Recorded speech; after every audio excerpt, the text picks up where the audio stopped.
Hello and welcome students, मैं अजय कुमावत स्वागत करता हूं आप सभी का मिशन ज्ञान क्लासेस के ई लर्निंग प्लेटफॉर्म पर। तो चलिए बच्चे, शुरुआत करते हैं उस बेहतरीन टॉपिक की जिसके बारे में हमारी बातचीत हो रही थी। कंजक्शन के रिगार्डिंग हमारी बातचीत थी। कंजक्शन में हम लोगों ने समझा कि सर कैसे कंजक्शन जो है वो दो सेंटेंस को, दो क्लॉज को या समटाइम्स दो वर्ड को जोड़ने के लिए काम में ली जाती है। कंजक्शन का एक नियम भी अपन ने देखा कि सर जब वर्ब की संख्या 2 हो तो कंजक्शन 1 होगा, वर्ब 3 हो तो कंजक्शन 2 होंगे। इसका मतलब verb -1 is equals to conjunction, verb -1 is equals to conjunction माना जा सकता है। मतलब जितनी ज्यादा संख्या वर्ब की होगी उससे एक कम कर दो तो वहां कंजक्शन लगा के आपको क्लॉजेस को या सेंटेंस को क्या करना पड़ेगा, रिलेट करना पड़ेगा, दोनों को ज्वाइन करना पड़ेगा। डन। इसके ठीक बाद में हमारी बात हुई कि सर हमने कुछ कंजक्शन देखी, जैसे एंड का जो यूज है वो दो पक्षों को जोड़ने के लिए, दो सब्जेक्ट को, ऑब्जेक्ट को, वर्ब को जोड़ने के लिए किया जाता है। ठीक वैसे ही बोथ एंड एक ऐसा सेगमेंट है जो पेयर में आता है, जो प्लुरल के लिए यूज किया जाता है। इसके ठीक बाद में हमने ईदर और नीदर नोर देखा। ईदर और नीदर और का जो कॉन्सेप्ट है वो क्या था कि आपका अगर ईदर के साथ में और का पेयर आएगा, नीदर के साथ में नोर का पेयर आएगा। दूसरी चीज क्या पूछी जाती है इसमें से कि सर अगर इनका यूज किसके तौर पे हुआ, ईदर और नीदर का यूज प्रोनाउन के तौर पे हुआ तो उसके ठीक बाद में आपको ऑफ दिखाई देगा, वो पेयर कंजक्शन नहीं मानी जाएगी।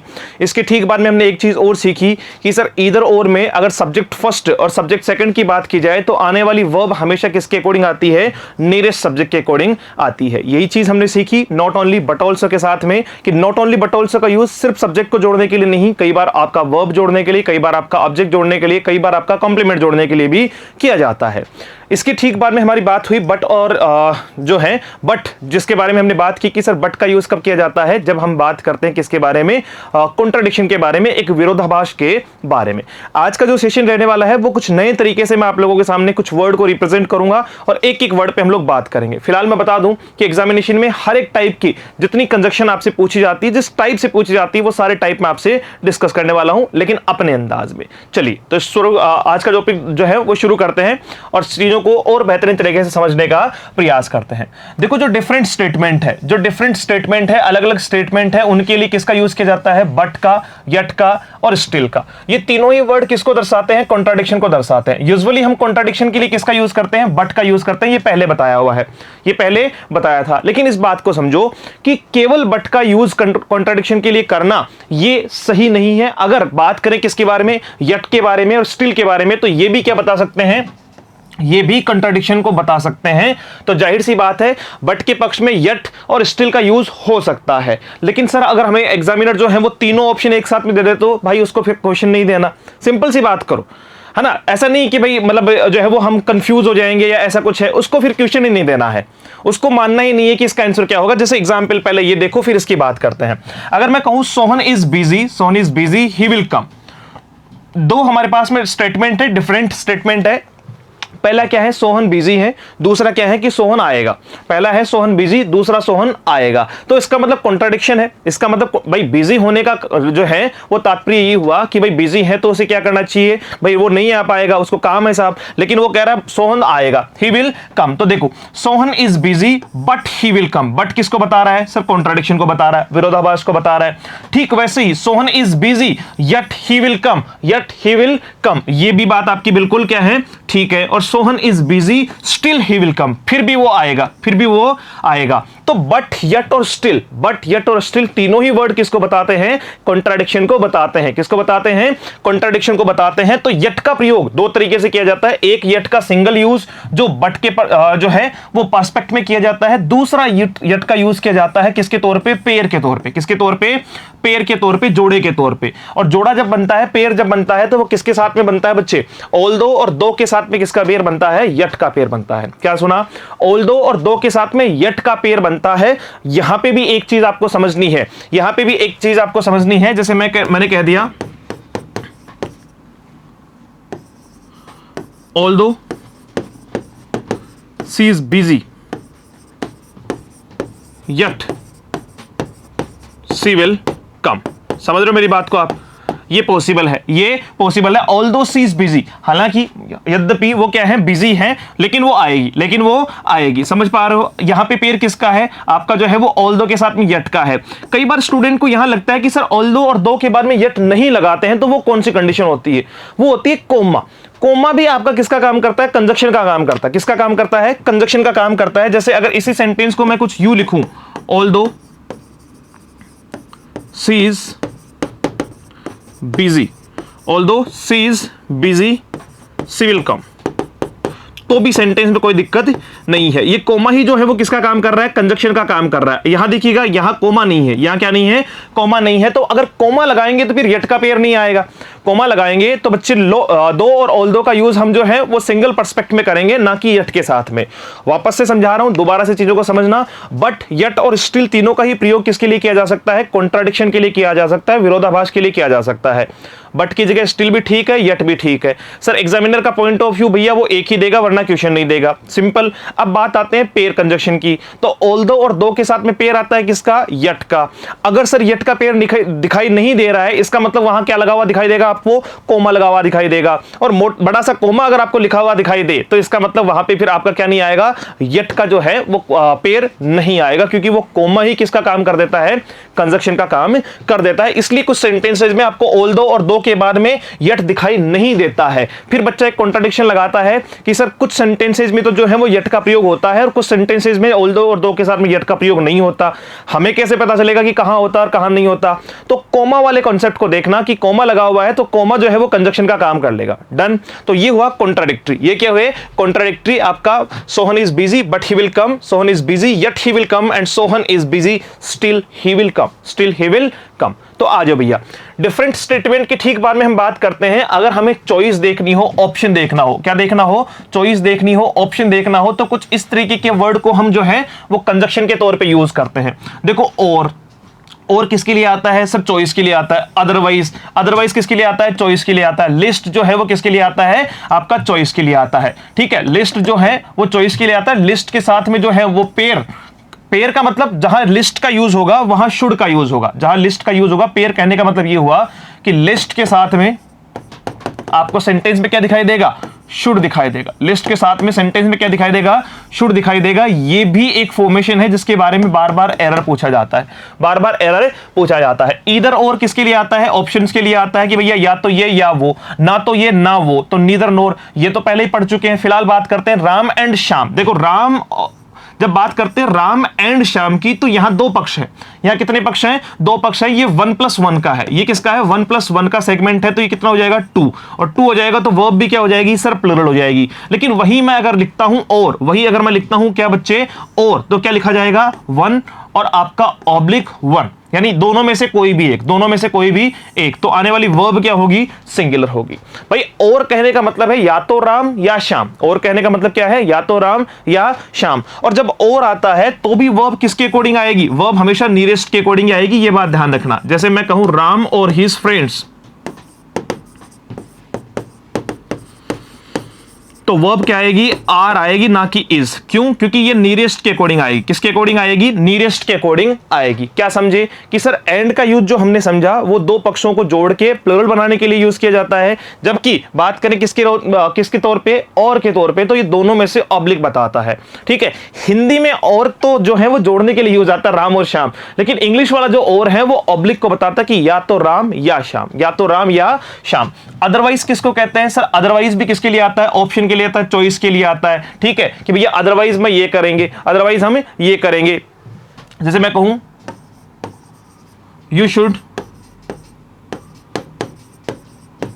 Work hard,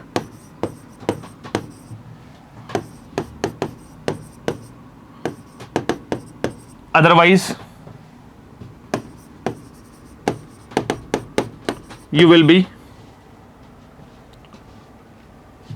you will not get good marks। देखो, ये अदरवाइज किसको बता रहा है, अदरवाइज किसको बता रहा है सर, ऑप्शन को बता रहा है, चॉइस को बता रहा है। एक तरफ कह रहा है यू शुड वर्क हार्ड, तुम्हें कठिन मेहनत करनी चाहिए, otherwise you will not get good marks, वरना तुम्हें अच्छे मार्क्स नहीं मिलेंगे, वरना तुम्हें अच्छे मार्क्स नहीं तो दोनों में से एक ही ऑप्शन चूज होगा, या तो कठिन मेहनत होगी या अच्छे मार्क्स आएंगे। तो जाहिर सी बात है या तो कठिन मेहनत होगी या क्या आएंगे, अच्छे मार्क्स आएंगे। तो अदरवाइज को लेने का मतलब क्या है कि ये भी आपका ऑब्लिक को और को बताता है। लिस्ट के साथ में किसका यूज किया जाएगा, शुड का यूज किया जाएगा। इसके ठीक बाद में बात करते हैं रीजन और आउटकम की। जहां से रीजन निकलता हो, जहां से आउटकम निकलता हो, जहां से रीजन और आउटकम निकलता हो, ऐसे कौन कौन से वर्ड हैं जिनके बारे में हम डिस्कस कर सकते हैं। तो जैसे सिंस आपने पढ़ा होगा, सिंस यूजुअली प्रीपोजिशन भी होती है, कंजक्शन भी होती है, ठीक है। इसके अलावा बात करें एज का, फॉर का, बिकॉज का, देयरफॉर का, सो का, हेंस का, तो ये सारे के सारे वर्ड किसको बताते हैं, रीजन को बताते हैं, कारण को बताते हैं, आउटकम को बताते हैं। किसको बताते हैं, कारण को बताते हैं, आउटकम को बताते हैं। जैसे इट वाज वार्म, देखो दो sentence, it was warm I opened the window, it was warm I open the window. क्या था भैया, गर्मी थी। क्या था, गर्मी थी, इसलिए मैंने क्या किया, I open the window, I open the window, इसलिए मैंने खिड़कियां खोल दी, इसलिए मैंने खिड़कियां खोल दी। अब देखो मैं कह रहा हूं it was warm, it was warm, तो देयरफॉर का यूज हो रहा है, सो का यूज हो रहा है, ठीक है। It was warm so I open the window, so I open the window, और जो है वो किसका यूज हो रहा है, एज का यूज हो रहा है, तीनों का यूज हो सकता है। It was warm therefore I open the window, और साथ में क्या लिखा देखो, अगर मैं बात करूं किसके बारे में, देयरफॉर के रिगार्डिंग, सो के रिगार्डिंग और एज के रिगार्डिंग, तो तीनों का ही इसका जो है वो यूज हो जाएगा। It was warm therefore I, इसलिए मैंने क्या किया, I open the window. It was warm so I open the window. It was warm as I open the window. अगर बात करें किसके बारे में, इसी को जो है वो आप क्या लिखोगे, आई open the window, I open the window, फिर क्या दिया आपने, रीजन दिया, क्योंकि इट वॉज वॉर्म, क्या था, क्योंकि क्या था भाई, वार्म थी, गर्मी थी, इसलिए मैंने क्या खोला, आई open the window, I open the window. तो इन सारे के सारे वर्ड का यूज चाहे सिंस हो, एज हो, फॉर हो, बिकॉज हो, देयरफॉर हो, सो हो और आपका हेंस हो, इनका यूज किसके लिए किया जाता है, रीजन और आउटकम के लिए किया जाता है कि उससे क्या आउटकम आने वाला है, क्या इसके पीछे का रीजन है। डन। इसके ठीक बाद की बात करते हैं। जैसे अगर मैं बात करूं सिंस से अगर सेंटेंस की शुरुआत होती है, ये क्वेश्चन बहुत बार पूछा जाता है, since it was warm, since it was warm, तो याद रखना आई ओपन द विंडो, और यहां पे आपका as it was warm, as it was warm, as it was warm, अगर इसकी बात करें अपन, एज का यूज अगर अपन शुरुआत में करें, सिंस का यूज अगर शुरुआत में करें, आई ओपन द विंडो, तो मुझे बताओ इस पेयर में क्या आएगा। ये बहुत बार क्वेश्चन पूछा गया है, सिंस इट वाज वार्म या as it was warm, I open the window. तो भैया सिंस और एज की शुरुआत अगर सेंटेंस के शुरू में की गई है, मतलब इसका यूज अगर सेंटेंस के शुरू में किया गया है सिंस का, तो फिर आपका कोई भी पेयर सिंस और एज के साथ में नहीं आएगा। ये क्वेश्चन बहुत बार दिया जाता है, देन इसमें लिखा हुआ आपको मिलता है, क्या लिखा हुआ मिलता है, देन आपको लिखा हुआ मिलता है। तो सिंस के साथ में और आपका एज के साथ में पेयर नहीं आता है, सिंस के साथ में और एज के साथ, इनके किसी के साथ में भी पेयर नहीं आएगा, ना तो फॉर के साथ में आएगा, ना बिकॉज के साथ में आएगा, ना देयरफॉर के साथ में आएगा, ना सो के साथ में आएगा, ना हेंस के साथ में आएगा। डन। तो पेयर नहीं आता है, पेयर नहीं आता है। फिर आ जाते हैं एज की रिगार्डिंग, एज की रिगार्डिंग और आपका सो एज की रिगार्डिंग। ये यूजुअली हमने जो है वो डिग्री में भी समझा, इस बात को डिग्री में भी इस बात को समझने का प्रयास किया कि सर एज का जो यूज है वो कंपैरेटिवली जब हमारे सामने दोनों पक्ष समान अवस्था में आ जाए, ठीक है, उन दोनों में डिफरेंस नजर नहीं आता, तो दोनों के लिए तुलना करने के लिए किसका यूज किया जाता है, एज का यूज किया जाता है। He is as intelligent as she. देखो इसमें दो क्वेश्चन बनते हैं। पहला तो ये देखो, एज और सो एज के बीच में, एज और सो एज के बीच में हमेशा पॉजिटिव डिग्री का यूज किया जाता है। एज और सो एज के बीच में हमेशा कौन सी डिग्री आती है बच्चे, पॉजिटिव डिग्री आती है। एक क्वेश्चन तो ये बन गया। दूसरा क्वेश्चन क्या बनता है कि सर एज का यूज सिमिलरिटी के लिए किया जाता है, सो एज का यूज डिससिमिलरिटी के लिए किया जाता है। अगर ये इसके बराबर इंटेलिजेंट है तो किसका यूज किया अपन ने, एज का, और अगर ये इसके बराबर इंटेलिजेंट नहीं है तो फिर किसका यूज किया, सो एज का। यानी नेगेटिव सेंटेंस में किसका यूज करते हैं, सो एज का यूज करते हैं, जबकि पॉजिटिव सेंटेंस में किसका यूज करते हैं, एज का यूज करते हैं। यहां तक कोई डाउट नहीं है। इसके ठीक बाद में बात करते हैं कि सर एक पॉजिटिव डिग्री वाला पूछ लिया, एक एज और सो एज वाला समझ में आ गया कि सर नोट नेगेटिव वाले सेंटेंस में सो एज का यूज किया जाएगा। और कुछ तो भैया ये देखो, he is as intelligent as, her आएगा कि सी आएगा, हर आएगा कि सी आएगा। तो आपको क्या कहना है कि सर जब बात आती है कंपैरिजन की, तो दो समान पक्षों में कंपेयर होता है, और समान पक्षों में कंपेयर होता है तो हमेशा याद रखिएगा ही, अगर यहां सब्जेक्टिव केस में है तो यहां पे भी ये क्या रहेगा, सब्जेक्टिव केस ही रहेगा, ऑब्जेक्टिव केस नहीं होगा। यानी आपका क्या हो जाएगा, he is as intelligent as she सही होगा, हर नहीं होगा। दोनों में से ही हर बाहर हो जाएगा। तो एज एज का प्रयोग for the comparison of similarity और सो एज का प्रयोग for the comparison of dissimilarity. Done है। सो एज नेगेटिव सेंटेंस में, एज एज जो है वो पॉजिटिव सेंटेंस में। एज एज और सो एज के बीच में हमेशा जो है वो पॉजिटिव डिग्री का यूज किया जाएगा। ये सारी बातें आपको कंफर्म हो गई। तो चलिए फिर आगे बढ़ते हैं। अब बात करते हैं टू टू और सो दैट की। देखो टू टू और सो दैट आप लोगों ने सुना होगा, टू के साथ में टू का पेयर, सो के साथ में दैट का पेयर। दोनों में क्या डिफरेंस है? दोनों में क्या डिफरेंस है सर? इस टू के बाद में वर्ब की फर्स्ट फॉर्म आएगी, ठीक है, एक तो ये कंफर्म करना है। दूसरा, अगर सो दैट का पेयर है तो इस दैट के बाद में आपको क्या दिखाई देगा? दैट के बाद में आपको सब्जेक्ट और हेल्पिंग वर्ब का पेयर दिखाई देगा। समझ पा रहे हो मेरी बात को आप? यानी टू टू वाले सेंटेंस को किस में डालना? टू टू वाले सेंटेंस को जो है वो सो दैट में चेंज करना। तो आओ भैया देखते हैं। So is too weak to run. Usually मैं आपको बता दूं कि टू टू के बीच में जो एडजेक्टिव यूज होता है, पहले तो वो एडजेक्टिव है, पॉजिटिव डिग्री है। दूसरी बात, वो नेगेटिव इंपैक्ट एडजेक्टिव होता है, जो कमजोरी को बताता है, जो कमी को बताता है, जो नेगेटिविटी को बताता है, ना कि पॉजिटिविटी को। ठीक है। She is too weak to run. She is too weak to run। अब देखो, अगर कोई आपको कहे कि सर इसको so that में चेंज करके बताओ, तो यानी इस टू को जो है वो किस में चेंज करके दो? so that में चेंज करके दो। तो क्या करेंगे? देखो, सबसे पहले सी इज, टू की जगह क्या लगा दिया? सो लगा दिया। आगे आ गया वीक, सो के बाद में पेयर किसका आ गया? दैट का। अब हमें क्या चाहिए? अब हमें चाहिए सब्जेक्ट। क्यों? क्योंकि दैट कंजक्शन है, तो कंजक्शन के ठीक बाद में, यहां तो टू के साथ में वर्ब की फर्स्ट फॉर्म का पेयर आ गया, लेकिन यहां जो है वो क्या आएगा? दैट कंजक्शन आएगी। तो जाहिर सी बात है इसके बाद में सब्जेक्ट आया। सब्जेक्ट हमने लिख दिया सी। कहां से लिखा? सर यही तो सी है जो भागने में जो है वो असमर्थ है आपकी। तो जाहिर सी बात है ये आपका क्या हुआ? सब्जेक्ट हुआ आपका।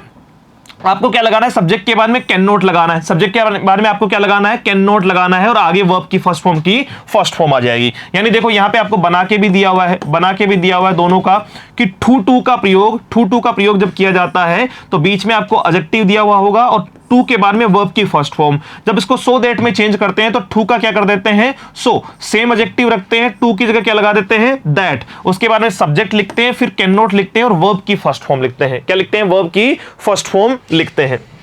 जैसे मैंने कह दिया, this question is too difficult to solve. This question is too difficult to solve। तो क्या करेंगे भाई? टू को जो है वो रिमूव करना है, तो हम क्या लिखेंगे? सर सबसे पहले लिखेंगे this question is so difficult। This question is so difficult that। अब देखो, दैट के बारे में हमें क्या लगाना है? सर सब्जेक्ट लगाना है। सब्जेक्ट तो दिस क्वेश्चन है। अब दिस क्वेश्चन तो आएगा नहीं भाई, क्वेश्चन इतना डिफिकल्ट है कि कोई भी इसको सोल्व नहीं कर सकता। तो कोई भी के लिए जो सब्जेक्ट आएगा वो क्या आएगा? दैट नो वन कैन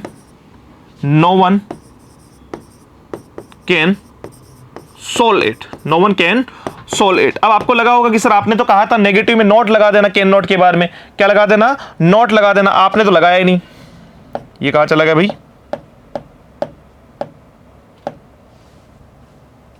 चलो, क्या लगा देना? नोट लगा देना। तो आपने तो नोट लगाया ही नहीं। तो नोट क्यों नहीं लगाया भाई? क्योंकि नो वन लिखने के बाद में नोट नहीं आएगा। No one negative impacted word है। अगर नेगेटिव वर्ड सेंटेंस में आ गया है तो फिर नोट का यूज आप नहीं कर सकते, क्योंकि पहले से सेंटेंस क्या बन चुका है? नेगेटिव बन चुका है। डन हुई हमारी बातचीत? बेहतर समझ में आई बातचीत? तो आगे आ जाओ भैया, आगे बात करते हैं कुछ और परफेक्ट जो है उन नियमों की रिगार्डिंग। अब देखो, नो अदर अगर सेंटेंस में आपको दिया हुआ हो, क्या दिया हुआ हो? नो अदर अगर सेंटेंस में आपको दिया हुआ हो तो उसके साथ में पेयर किसका आएगा? नो अदर के साथ में पेयर आएगा बच्चे देन का।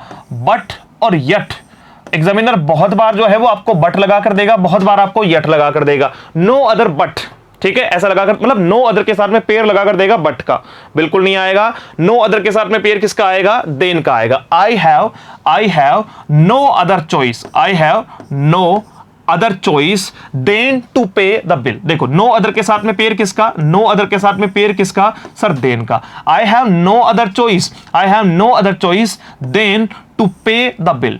I have no other choice than to pay the bill. समझ में आई बातचीत? तो नो अदर के साथ में पेयर किसका? देन का आएगा, ना कि बट का और यट का। याद रखना इस बात को, क्वेश्चन पूछा जाता है इससे।